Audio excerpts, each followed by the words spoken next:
Adun Semenyih Nushi Mahfudz sebelum ini menjelaskan lawatannya ke Kuil Arul Migu Dewi Sri Karumariaman Alayam sebahagian usaha menyantuni masyarakat Hindu tempatan. Kunjungan itu katanya lebih tertumpu kepada dialog bersama pengurusan kuil dan mendengar aspirasi mereka.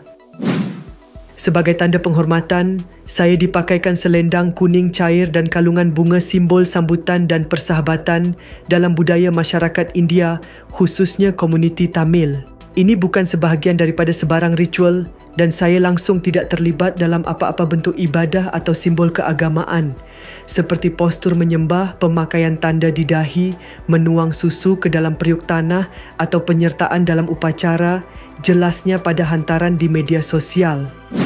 Sementara itu, Ahli Parlimen Bangi Shah Redzan Johan yang mewakili DAP menyifatkan tindakan Nushi merupakan tanggungjawab asas seorang wakil rakyat.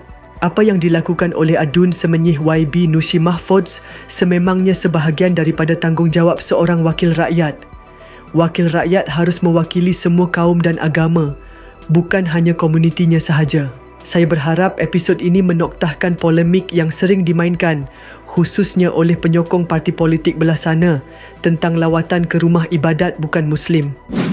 Beberapa pemimpin Pakatan Harapan yang menyantuni rakyat di rumah ibadat bukan Muslim sebelum ini telah dikecam dan dicerca oleh sesetengah penyokong parti politik pembangkang, termasuklah Perdana Menteri sendiri. Malah, saya sendiri juga pernah mengalaminya. Jangan pula bila pemimpin belah lawan buat, jadi salah.